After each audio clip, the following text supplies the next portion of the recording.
نبوت محمدی صلی اللہ علیہ وسلم کا ثبوت۔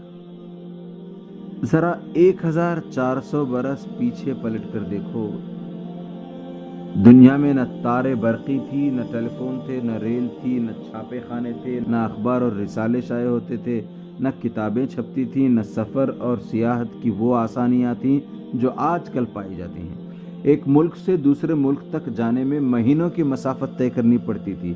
ان حالات میں دنیا کے درمیان عرب کا ملک سب سے الگ تھلگ پڑا ہوا تھا۔ اس کے ارد گرد ایران، روم اور مصر جیسے ملک تھے جن میں کچھ علوم و فنون کا چرچا تھا، مگر ریت کے بڑے بڑے سمندروں نے عرب کو ان سے جدا کر رکھا تھا۔ عرب سوداگر اونٹوں پر مہینوں کی راہ طے کر کے ان ملکوں کی تجارت کے لیے جاتے تھے، مگر یہ تعلق صرف مال کی خرید و فروخت کی حد تک تھا۔ خود عرب میں کوئی اعلیٰ درجے کا تمدن نہ تھا، نہ کوئی مدرسہ تھا، نہ کوئی کتب خانہ، نہ لوگوں میں تعلیم کا چرچا تھا۔ تمام ملک میں گنتی کے چند لوگ تھے جن کو کچھ لکھنا پڑھنا آتا تھا، مگر وہ بھی اتنا نہیں کہ اس زمانے کے علوم و فنون سے آشنا ہوتے۔ وہاں کوئی باقاعدہ حکومت بھی نہ تھی، کوئی قانون بھی نہ تھا، ہر قبیلہ اپنی جگہ خود مختار تھا۔ آزادی کے ساتھ لوٹ مار ہوتی تھی، آئے دن خون ریز لڑائیاں ہوتی رہتی تھیں، آدمی کی جان کی کوئی قیمت ہی نہ تھی۔ جس کا جس پر بس چلتا اسے مار ڈالتا اور اس کے مال پر قبضہ کر لیتا۔ اخلاق اور تہذیب کی ان کو ہوا تک نہ لگی تھی۔ بدکاری اور شراب خوری اور جوئے بازی کا بازار گرم تھا، لوگ ایک دوسرے کے سامنے بے تکلف برہنہ ہو جاتے تھے، عورتیں تک ننگی ہو کر خانہ کعبے کا طواف کرتی تھیں، حرام و حلال کی کوئی تمیز نہ تھی۔ عربوں کی آزادی اس قدر بڑھی ہوئی تھی کہ کوئی شخص کسی قاعدے، کسی قانون، کسی ضابطے کی پابندی کے لیے تیار نہ تھا، نہ کسی حاکم کی اطاعت قبول کر سکتا تھا۔ اس پر جہالت کی یہ کیفیت کہ ساری قوم پتھر کے بتوں کو پوجتی تھی۔ راستہ چلتے کوئی اچھا سا چکنا پتھر مل جاتا تو اسی کو سامنے رکھ کر پرستش کرنے لگتے، یعنی جو گردنیں کسی کے سامنے نہ جھکتی تھیں وہ پتھروں کے سامنے جھک جاتی تھیں، اور یہ سمجھا جاتا تھا کہ یہ پتھر ان کی حاجت روائی کریں گے۔ ایسی قوم اور ایسے حالات میں ایک شخص پیدا ہوتا ہے، بچپن ہی میں ماں، باپ اور دادا کا سایہ سر سے اٹھ جاتا ہے، اس لیے اس گئی گزری حالت میں جو تربیت مل سکتی تھی وہ بھی اس کو نہیں ملتی۔ ہوش سنبھالتا ہے تو عرب لڑکوں کے ساتھ بکریاں چرانے لگتا ہے، جوان ہوتا ہے تو سوداگری میں لگ جاتا ہے۔ اٹھنا بیٹھنا ملنا جلنا انہی عربوں کے ساتھ ہے جن کی حالت تم نے اوپر دیکھی ہے۔ تعلیم کا نام تک نہیں، حتیٰ کہ پڑھنا بھی نہیں آتا، مگر اس کے باوجود اس کی عادتیں، اس کے اخلاق، اس کے خیالات سب سے جدا ہیں۔ وہ کبھی جھوٹ نہیں بولتا، کسی سے بد کلامی نہیں کرتا، اس کی زبان میں سختی کی بجائے شیرینی ہے، اور وہ بھی ایسی کہ لوگ اس کے گرویدہ ہو جاتے ہیں۔ وہ کسی کا ایک پیسہ بھی ناجائز طریقے سے نہیں لیتا۔ اس کی ایمانداری کا حال یہ ہے کہ لوگ اپنے قیمتی مال اس کے پاس حفاظت کے لیے رکھواتے ہیں، اور وہ ہر ایک کے مال کی حفاظت اپنی جان کی طرح کرتا ہے۔ ساری قوم اس کی دیانت پر بھروسہ کرتی ہے اور اسے امین کے نام سے پکارتی ہے۔ اس کی شرم و حیا کا یہ حال ہے کہ بدتمیز اور گندے لوگوں میں پلنے اور رہنے کے باوجود ہر بدتمیزی اور ہر گندگی سے نفرت کرتا ہے، اور اس کے ہر کام میں صفائی اور ستھرائی پائی جاتی ہے۔ اس کے خیالات اتنے پاکیزہ ہیں کہ اپنی قوم کو لوٹ مار اور خون ریزی کرتے دیکھ کر اس کا دل دکھتا ہے، اور وہ لڑائیوں کے موقع پر صلح صفائی کرنے کی کوشش کرتا ہے۔ دل ایسا نرم ہے کہ ہر ایک کے دکھ درد میں شریک ہوتا ہے، یتیموں اور بیواؤں کی مدد کرتا ہے، بھوکوں کو کھانا کھلاتا ہے، مسافروں کی میزبانی کرتا ہے، کسی کو اس سے دکھ نہیں پہنچتا، اور وہ خود دوسروں کے خاطر دکھ اٹھاتا ہے۔ پھر عقل ایسی صحیح کہ بت پرستوں کی اس قوم میں رہ کر بھی وہ بتوں سے نفرت کرتا ہے، کبھی کسی مخلوق کے آگے سر نہیں جھکاتا۔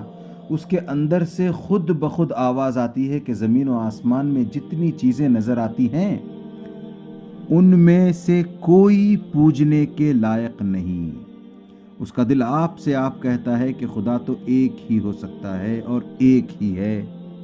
اس جاہل قوم میں یہ شخص ایسا ممتاز نظر آتا ہے گویا یہ پتھروں کے ڈھیر میں ایک ہیرا چمک رہا ہے یا گھٹا ٹوپ اندھیرے میں ایک شمع روشن ہے۔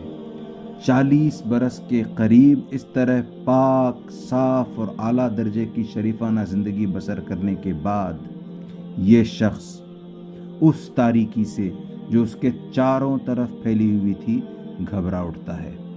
جہالت، بد اخلاقی، بد کرداری، بد نظمی اور شرک و بت پرستی کا یہ ہولناک سمندر جو اس کو گھیرے ہوئے تھا، اس سے وہ نکل جانا چاہتا ہے، کیونکہ یہاں کوئی چیز بھی اس کی طبیعت کے مناسب نہیں۔ آخر وہ آبادی سے دور ایک پہاڑ کے غار میں جا کر تنہائی اور سکون کے عالم میں کئی دن گزارنے لگتا ہے، فاقے کر کے اپنے روح اور اپنے دل و دماغ کو اور زیادہ پاک و صاف کرتا ہے، سوچتا ہے، غور و فکر کرتا ہے اور کوئی روشنی ڈھونڈتا ہے جس سے وہ اس چاروں طرف پھیلی تاریکی کو دور کر سکے۔ ایسی قوت و طاقت حاصل کرنا چاہتا ہے جس سے وہ اس بگڑی ہوئی دنیا کو توڑ پھوڑ کر پھر سے سنوار دے۔ یکایک اس کی حالت میں ایک عظیم الشان تغیر رونما ہوتا ہے، ایک دم سے اس کے دل میں وہ روشنی آ جاتی ہے جس کو اس کی فطرت مانگ رہی تھی۔ اچانک اس کے اندر وہ طاقت بھر جاتی ہے جس کا ظہور اس سے پہلے نہ ہوا تھا۔ وہ غار کی تنہائی سے نکل آتا ہے، اپنی قوم کے پاس آتا ہے، اس سے کہتا ہے کہ یہ بت کسی کام کے نہیں، انہیں چھوڑ دو۔ یہ زمین، یہ چاند، یہ سورج، یہ تارے، یہ زمین و آسمان کی ساری قوتیں ایک خدا کے مخلوق ہیں۔ وہی تمہارا پیدا کرنے والا ہے، وہی رزق دینے والا ہے، وہی مارنے اور جلانے والا ہے۔ سب کو چھوڑ کر اسی کو پوجو، سب کو چھوڑ کر اسی سے اپنی حاجتیں طلب کرو۔ یہ چوری، یہ لوٹ مار، یہ شراب خوری، یہ جوا، یہ بدکاریاں جو تم کرتے ہو سب گناہ ہیں، انہیں چھوڑ دو۔ خدا انہیں پسند نہیں کرتا۔ سچ بولو، انصاف کرو، نہ کسی کی جان لو، نہ کسی کا مال چھینو۔ جو کچھ لو حق کے ساتھ لو اور جو کچھ دو حق کے ساتھ دو۔ تم سب انسان ہو اور انسان سب برابر ہیں۔ بزرگی اور شرافت انسان کی نسل اور نسب میں نہیں، رنگ روپ اور مال و دولت میں نہیں، خدا پرستی، نیکی اور پاکیزگی میں ہے۔ جو شخص خدا سے ڈرتا ہے اور نیک اور پاک ہے وہی اعلیٰ درجے کا انسان ہے، اور جو ایسا نہیں ہے وہ کچھ بھی نہیں ہے۔ مرنے کے بعد تم سب کو اپنے خدا کے پاس حاضر ہونا ہے۔ اس عادل حقیقی کے ہاں کوئی سفارش کام نہیں آئے گی، نہ رشوت چلے گی، نہ کسی کا نسب پوچھا جائے گا۔ وہاں صرف ایمان اور نیک عمل کی پوچھ ہوگی۔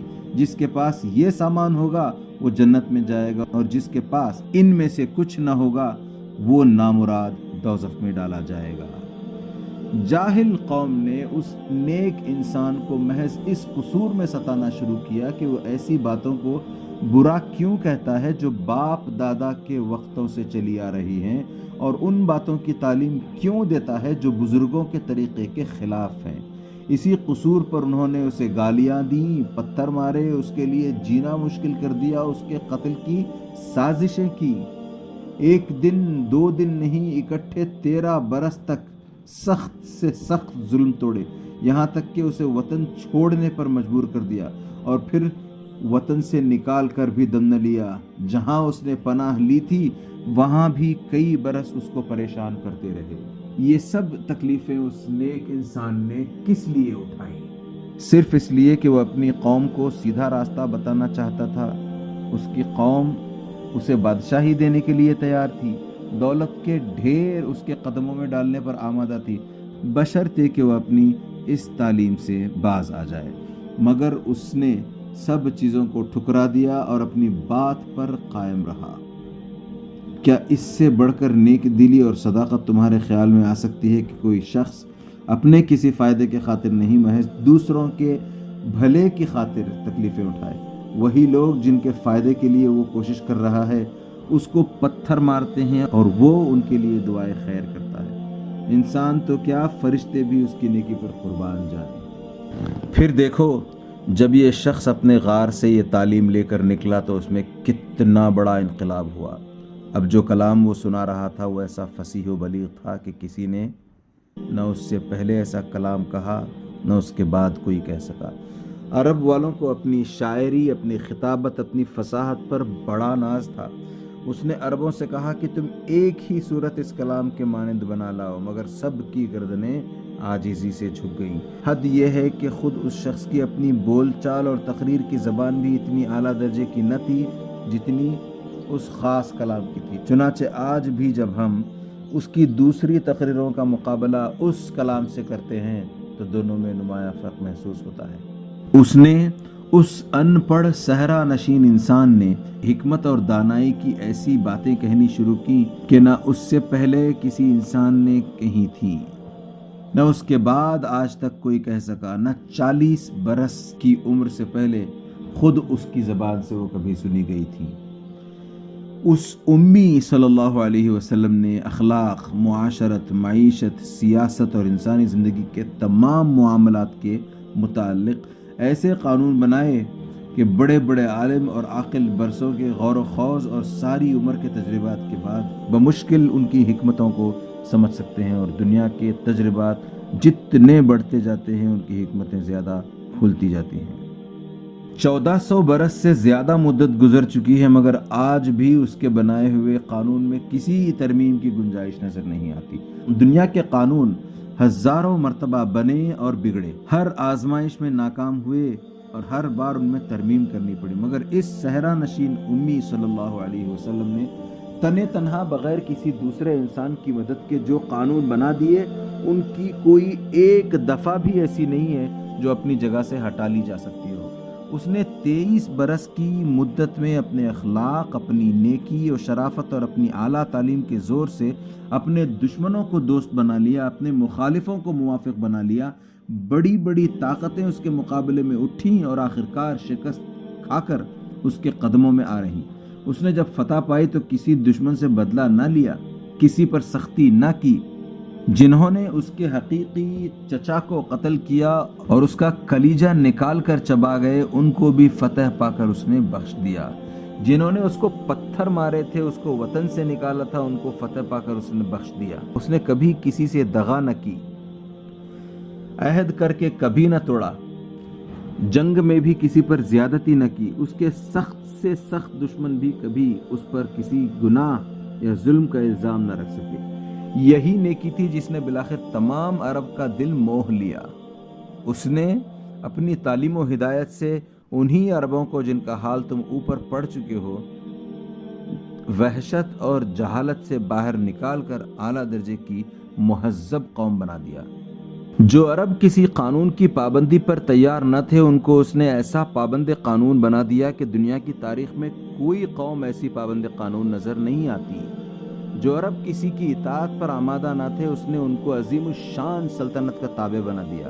جن لوگوں کو اخلاق کی ہوا تک نہ لگی تھی ان کے اخلاق ایسے پاکیزہ بنا دیے کہ آج ان کے حالات پڑھ کر دنیا دنگ رہ جاتی ہے۔ جو عرب اس وقت دنیا کی قوموں میں سب سے زیادہ پست تھے وہ اس تنہا انسان کے اثر سے 23 برس کے اندر یکایک ایسے زبردست ہو گئے کہ انہوں نے ایران، روم اور مصر کے عظیم الشان سلطنتوں کے تختے الٹ دیے، دنیا کو تمدن، تہذیب، اخلاق اور انسانیت کا سبق دیا اور اسلام کی ایک تعلیم اور ایک شریعت کو لے کر ایشیا، افریقہ، یورپ کے دور دراز گوشوں تک پھیلتے چلے گئے۔ یہ تو وہ اثرات ہیں جو عرب قوم پر ہوئے۔ اس سے زیادہ حیرت انگیز اثرات اس امی صلی اللہ علیہ وسلم کی تعلیم سے تمام دنیا پر ہوئے۔ اس نے ساری دنیا کے خیالات، عادات اور قوانین میں انقلاب پیدا کر دیا۔ ان کو چھوڑو جنہوں نے اس کو اپنا رہنما مان لیا ہے، مگر حیرت یہ ہے کہ جنہوں نے اس کی پیروی سے انکار کیا، جو اس کے مخالف ہیں، اس کے دشمن ہیں، وہ بھی اس کے اثرات سے نہ بچ سکے۔ دنیا توحید کا سبق بھول گئی تھی، اس نے یہ سبق پھر سے یاد دلایا اور اتنے زور کے ساتھ اس کا سور پھونکا کہ آج بت پرستوں اور مشرکوں کے مذہب بھی توحید کا دعویٰ کرنے پر مجبور ہو گئے۔ اس نے اخلاق کی ایسی زبردست تعلیم دی کہ اس کے بنائے ہوئے اصول تمام دنیا کے اخلاقیات میں پھیل گئے اور پھیلتے چلے جا رہے ہیں۔ اس نے قانون اور سیاست اور تہذیب و معاشرت کے جو اصول بتائے وہ ایسے پکے اور سچے اصول تھے کہ مخالفوں نے بھی چپکے ان کی خوشہ چینی شروع کر دی اور آج تک کیے جا رہے ہیں۔ جیسا کہ تم کو اوپر بتایا جا چکا ہے، یہ شخص ایک جاہل قوم اور ایک نہایت تاریک ملک میں پیدا ہوا تھا۔ 40 برس کی عمر تک گلابانی اور سوداگری کے سوا اس نے کوئی کام نہ کیا تھا، کسی قسم کی تعلیم و تربیت بھی اس نے نہ پائی تھی۔ مگر غور کرو، 40 برس کی عمر کو پہنچنے کے بعد کہاں سے اس کے اندر یکائک اتنے کمالات جمع ہو گئے، کہاں سے اس کے پاس ایسا علم آ گیا، کہاں سے اس میں یہ طاقت پیدا ہو گئی۔ ایک اکیلا انسان ہے اور ایک ہی وقت میں بے نظیر سپہ سالار بھی ہے، ایک اعلیٰ درجے کا جج بھی ہے، ایک زبردست مقنن بھی ہے، ایک بے مثال فلاسفر بھی ہے، ایک لاجواب مصلح اخلاق و تمدن بھی ہے، ایک حیرت انگیز ماہر سیاست بھی ہے۔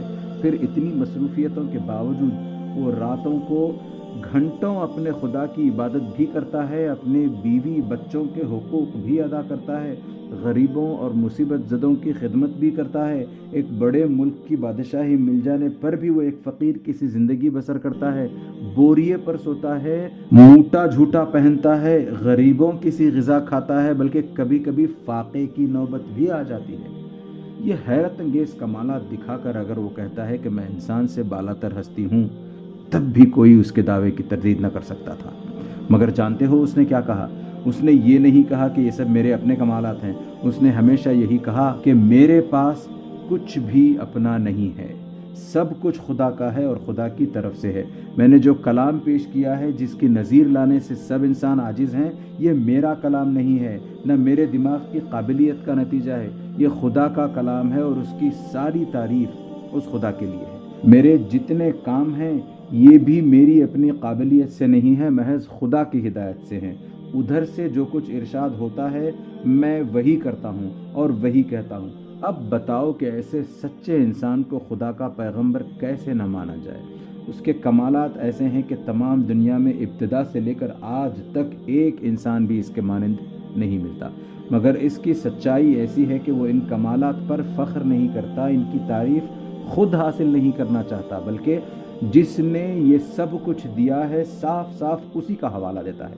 کیا وجہ ہے کہ ہم اس کی تصدیق نہ کریں؟ جب وہ خود اپنی خوبیوں کے متعلق کہتا ہے کہ یہ خدا کی دی ہوئی ہیں، تو ہم کیوں کہیں کہ نہیں یہ سب تیرے اپنے دماغ کی پیداوار ہیں؟ جھوٹا آدمی تو دوسروں کی خوبیوں کو بھی اپنی طرف منسوب کرنے کی کوشش کرتا ہے، مگر یہ شخص ان خوبیوں کو بھی اپنی طرف منسوب نہیں کرتا جنہیں وہ آسانی کے ساتھ اپنی خوبیاں کہہ سکتا تھا، جن کے حاصل ہونے کا ذریعہ کسی کو بھی معلوم نہیں ہو سکتا تھا، جن کی بنا پر اگر وہ انسان سے بالاتر ہونے کا دعویٰ بھی کرتا تو کوئی اس کی تردید نہ کر سکتا تھا۔ پھر بتاؤ کہ اس سے زیادہ سچا انسان کون ہوگا؟ دیکھو، یہ ہمارے سرکار، تمام جہان کے پیغمبر محمد مصطفیٰ صلی اللہ علیہ وسلم، ان کی پیغمبری کی دلیل خود ان کی سچائی ہے۔ ان کے عظیم الشان کارنامے، ان کے اخلاق، ان کی پاک زندگی کے واقعات سب تاریخوں سے ثابت ہیں۔ جو شخص صاف دل، حق پسندی اور انصاف کے ساتھ ان کو پڑھے گا، اس کا دل خود گواہی دے گا کہ وہ ضرور خدا کے پیغمبر ہیں۔ وہ کلام جو انہوں نے پیش کیا وہ یہی قرآن ہے جسے تم پڑھتے ہو۔ اس بے نظیر کتاب کو جو شخص بھی سمجھ کر کھلے دل سے پڑھے گا، اس کو اقرار کرنا پڑے گا کہ یہ ضرور خدا کی کتاب ہے، کوئی انسان ایسی کتاب تصنیف کر نہیں سکتا۔